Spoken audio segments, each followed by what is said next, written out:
የኔ ፕሮፌሰር እንደ አውሮፓውያን አቆጣጠር ከሜይ 2004 እስከ ሴፕቴምበር 2007 በአውሮፓ ኔዘርላንድስ ቫግኒንገን ዩኒቨርሲቲ የሶስተኛ ዲግሪ ወይም የፒኤችዲ ትምህርት ለመከታተል ተጉዤ ነበር።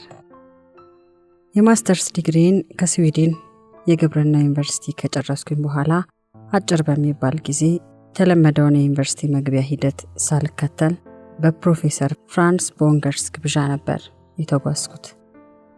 ለግብዣው መሰረታዊ ምክንያት የሆነው ለማስተርስ ዲግሪ ማሟያ የሰራሁት የመመረቂያ ጽሑፍ ወይም ቴሲስ ነበር። በኢትዮጵያ ኦርቶዶክስ ተዋሕዶ ጥንታዊ አብያተ ክርስቲያናት፣ ገዳማትና አድባራት ተጠብቀው በኖሩት ደኖች ላይ ያደረኩት ጥናት ትኩረት የሳበ ስለነበር ይመስለኛል። ፕሮፌሰሩ ኢትዮጵያዊ ከነበረው ሌላኛው ፕሮፌሰሪ ጋር በመነጋገር ባህር ዳር ድረስ መጥቶ ለምን እኛ ጋር መጥተህ አትማርም?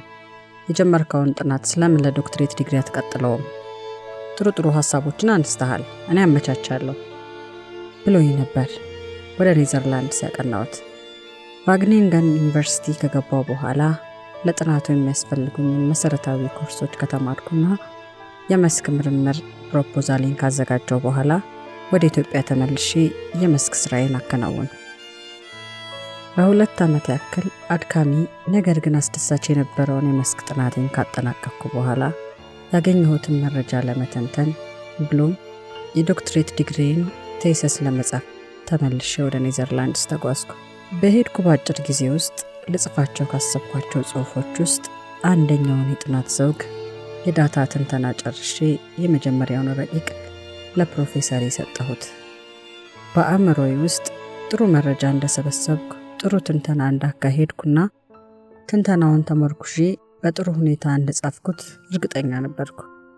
በጥቅሉ በራሴ ተግባር በጣም ተደስቼ ነበር። ፈረንጆቹ ኮምፕሊሳንት የሚሉት አይነት ሰው ሆኜ ነበር። እናም ለፕሮፌሰሪ በጠዋት ሄጄ የመጀመሪያውን ምዕራፍ ጽፌያለሁ፣ ይኸውና እርማት ካለ ልቀበል ዝግጁ ነኝ ብዬ ሰጠሁት። እንደ እውነቱ ከሆነ በወቅቱ የምጠብቀው አድናቆትን እንጂ እርማትን አልነበረም። በሰጠሁት በሁለተኛው ቀን ጠራኝና ፈገግ ብሎ አይቼዋለሁ፣ መስተካከል ያለባቸው ነገሮች ስላሉ እነርሱን አስተካክል አለኝና ሰጠኝ። እኔም አልፎ አልፎ የፊደል እርማት ወይም ጥቃቅን ጉድለቶች ይሆናሉ ብዬ ገልጬ ሳላይ አመስግኜው ወደ ቢሮዬ ወረቀቱን ይዤ ሄድኩ። ከቢሮዬ ደርሼ ገልጬ ሳየው እኔ ከጻፍኩት መሳ ለመሳ የሚሆን በቀይ እስክሪብቶ እጅግ የበዛ እርማት፣ ብዙ የኤክስ ምልክት ያለው፣ ትልልቅ የጥያቄ ምልክት ያለው፣ እያከበበ እላዩ ላይ የጻፈው ነገር እጅግ የበዛና የሚያስደነግጥ ነበር። ከኔ ጽሑፍ ይልቅ የእርሱ በቀይ እስክሪብቶ የተጻፈው ጎልቶ ይታይ ነበር። በቃ በቀይ እስክሪብቶ አብራርቶታል ማለት ይቀላል። ይህንን ሳይ መጀመሪያ በጣም ተናደድኩ። እንዴት ይህን ያክል እርማት አገኛለሁ? እንዴት እንዲሳሳታለሁ እያልኩ ስለፈልፍ ቆየሁ። ቀጥሎ ቅስሜ ተሰበረ። በቃ በእጅጉ ተስፋ ቆረጥኩ። ያን ያክል ሰርቼ ይህን ያክል ሂስና ትችት ከቀረበ እንዴት አድርጌ ነው ሌላውንስ የምቀጥል? ምን አጨናነቀኝ? ለምን ወደ ሀገር ያልመለስም? ማስተርስ ዲግሪ አለኝ እያልኩ ራሴን ለማጽናናት ሞከርኩ። በእውነቱ በወቅቱ የሚሰራበት መስሪያ ቤት የመምሪያ ኃላፊነት ደረጃ ደርሼ ነበር። ያንን ሁሉ አገናዝቤ ለምንድን ነው ይሄን ያክል የምጨነቀው? ተመልሼ አልሄድም እንዴ? የምን አባቱ ዶክትሬት ዲግሪ ነው አልኩ። በዚህ ብስጭት ከቢሮ ወጥቼ መኖሪያ አፓርትመንት ሄጄ ተኛሁ። በማግስቱም ቢሮ አልገባሁም። በሶስተኛው ቀንም ቀረሁ። ለካ ፕሮፌሰሪ አስተያየቱን እንዴት እንደተቀበልኩ ለማወቅ ፈልጎ ቢሮ እየተመላለሰ አጥቶኝ ኖሯል። በሶስተኛው ቀን ስቀርበት ስልክ ደውልልኝ። ለምንድነው ቢሮ ያልገባኸው አለኝ። አሞኝ ተኝቼ አልኩት። ገብቶኛል፣ አሁኑኑ በፍጥነት ወደ ቢሮ ይና አለኝ ፈርጠም ብሎ። እንደምንም እየተጨማደድኩ ወደ ግቢ ሄድኩና ቢሮ ጋር ስገባ ፈገግ ብሎ ፊት ለፊት ያለውን መቀመጫ እያመለከተ ቁጭ በል አለኝ ጠንከር ብሎ። ቁጭ አልኩኝ። ሰሞኑን ቢሮ ያልገባኸው ለምን እንደሆነ ገብቶኛል አለ ለዘብ ብሎ። በእርግጥ ከቅዳሜና እሁድ ውጪ ከጠዋት እስከ ምሽት ከቢሮ የማልጠፋ ሰው ያለ ልማዴ መደዳውን ስጠፋ መታወቁ አይቀርም። የጻፍከውን በጥልቀት ስላየሁት ያን ያክል ርማትና ትችት በማግኘት ተበሳጭተ ነው አይደል አለኝ። እኔም አዎን ጥሩ ስራ የሰራው መስሎኝ ነበር። አሁን ሳስበው ግን ያንተን ደረጃና ፍላጎት የማሟላ አልመሰለኝምና ተመልሼ ወደ ሀገሬ ብሄድ ይሻላል ብዬ ነው አልኩት። ጅላጅል መልስ ነበር። ከት ብሎ ሳቀና እንዲህ አለኝ። ስማ፣ በእኔና በአንተ መካከል የ20 ዓመት የፕሮፌሽን ወይም የሙያ ልዩነት አለን። አንተ አሁን ከተቀመጥክበት ወንበር እኔ የተቀመጥኩት የዛሬ 20 ዓመት ነበር። በ20 ዓመት ውስጥ ካንተ በጣም ብዙ ርቄ እንደሄድኩ መገመት ነበረብህ አለኝ። 20 ዓመት የሚለው የዶክትሬት ዲግሪውን ያገኘበት የኔ እድሜ ላይ የነበረበትን አስቦ ነው። ቀጠለ። እናም የ20 ዓመት ልዩነት ስላለን የፈለገ ብትሰራ የፈለገ ብትጠነቀቅ እኔ ከማውቀው ደረጃ በዚህ ወቅት ልትደርስ አትችልም። ምክንያቱም ይህ እይታ በልምድና በእውቀት መዳበር የመጣ ስለሆነ የፈለግከውን ብትጽፍ እኔን ልታረካኝ አትችልም፣ ወይም እኔ የማይበትን እይታ ሙሉ ለሙሉ ልታገኙ አትችልም። በጥልቀት አስበህ ብትጽፍ እንኳን ካንተ ከፍ ያለ እይታ ስላለኝ ጎዶሎውን ማየት አይቀርም። ለዘብ ብሎ ስለሚናገር ልብ ይሰረስራል፣ አእምሮ ይበረብራል። ቀጠለ የቃላት መዶሻውን። አንተ ካየህበት በላይ ካላሳየው ምኑን አስተማርኩ? አሁን ያለው ዕውቀት ማደግ እንዳለበት ካላሳየው ምኑን አሳወቅኩ? በእኔ ግምት ለማወቅ የሚችል ጭንቅላት፣ ለመማር የሚሆን አእምሮ ባለቤት እንጂ አዋቂ ለመባል ብዙ ይቀርሃል። እዛ ደረጃ ማድረስ ደግሞ የኔ ስራ ነው አለና በዚህ የምትበሳጭ ከሆነ አዝናለሁ። የመጣኸው ለመማር ከሆነ እንዳስተምርህ ፍቀድልኝ። አይ በጥልቀት መማር አልፈልግም ካልክ አሁን የጻፍከው ለመመረቂያ በጣም በቂ ነው። እንደዚሁ አድርገህ ሌሎቹንም ጨርስና በአጭር ጊዜ አስመርቄ ወደ ሀገር ልካለሁ አለኝ። ተስፋ መቁረጤና ብስጭቴ ወደ ሀፍረት እየተለወጠ ሲመጣ ታወቀኝ። በራሴ አፈርኩ። እንደ እውነቱ ከሆነ በቀይ እስክሪብቶ ያበራየው ጽሑፌን ሳይሆን በልቤ ውስጥ የነበረውን አዋቂ ነኝ ባይ ትምከቴን እንደነበር ተገለጠልኝ። ቁጭ እንዳልኩ ራሴን መጠየቅ ጀመርኩ። በልቤ በእውነት ለምን ነበር ወደ ተከበረ ዩኒቨርሲቲ የመጣሁት? ለካ ወደ አውሮፓ ያቀናሁት ለመተቸት ለመታረም ሳይሆን ለመደነቅ ነበር። ለማወቅ ሳይሆን ማወቄን ለማረጋገጥ ኖሯል። ለካ ወደ አውሮፓ ያቀናሁት ያወቅኩ የመሰለኝን ነገር በሚሰጡኝ ዲግሪ አባብዬ ውስጣዊ ባዶነቴን ተሸክሜ በባዶ ጉራ ለመኖር ኖሯል።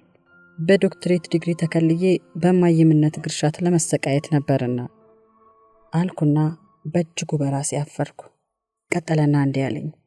ከዛሬ ጀምሮ ምረጥ። አሁንም በደንብ እንዳይልህ የበለጠ ሻርፕ እንዳደርግልህ ከፈለክ እርማት እንድሰጥ ፍቀድ። በመሰረታዊነት የሰራኸው ጥሩ ነው። እንዲያውም አንድ ሚስጥር ልንገርህ አለና እኔ የተማሪዎችን ጽሑፍ በጥልቀት አይቼ እርማት የምሰጠው ተማሪዎቹ አቅም አላቸው ሊያሻሽሉት ይችላሉ ብዬ ሳስብ ብቻ ነው። አየህ፣ መመረቅ ማለት ብዙ ደረጃ አለው። መሰረታዊ የሆነውን ማሟላትና ከመሰረታዊ ደረጃ ከፍ ያለ ደረጃ መድረስ የተለያዩ ናቸው። አቅም አለህ ብዬ ስለገመትኩ ጽሑፉም ስራህም ከፍ ማለት የሚችል መሆኑን ስላመንኩ በጥልቀት አይቼዋለሁ። ሊያስደስትህ እንጂ ሊያሳዝንህ አይገባም አለኝ። በራሴ ማፈሪንና በጣም ማዘኔን ገልጬ በጣም ይቅርታ አድርግልኝ አልኩት ከልቤ። ወጥቼ ሄጄ የሰጠኝን አስተያየቶችና ትችቶች አእምሮዬን ከፍቼ ሳይ ምን ያክል ጽሑፉን ሊያሳድገው እንደሚችል እኔንም ሊያስተምረኝ እንደሚችል ተገነዘብኩ። በሌላ ጊዜ ያደረገው ደግሞ እጅግ የሚገርም ነው። 3ኛውን የጥናት ዘውግ ምዕራፍ ስጽፍ አንድ የኮምፒውተር ፕሮግራም መጠቀም ነበረብኝ። ይህ የኮምፒውተር ፕሮግራም የብዝሃ ሕይወት ትንተና አናሊሲስ መስሪያ ሲሆን እንደተለመደው የሚያስፈልጉ መረጃዎች ከገቡለትና አስፈላጊዎቹ ቁልፎች ከተጫኑ ኮምፒውተሩ መረጃውን ተንትኖ የትንተናውን ውጤት ያስቀምጣል። ያስቀመጠውን ውጤት ይዞ መጻፍ ብቻ ነው። ይህንን በሚገባ ችዬ ነበር። አቋራጭ የእውቀት መንገድ የማይወደው ፕሮፌሰሬ ግን ኮምፒውተር የሚሰራበትን የትንተና መርህ ካላወቀው አውጥቶ የሰጠህን ቁጥር ብቻ ይዘህ ብትጽፈው እውቀት አታገኝም። ስለዚህ ኮምፒውተሩ የሚሰራበትን መርህ መረዳት መቻል አለብህ አለኝ። ይህም ምን ማለት ነው?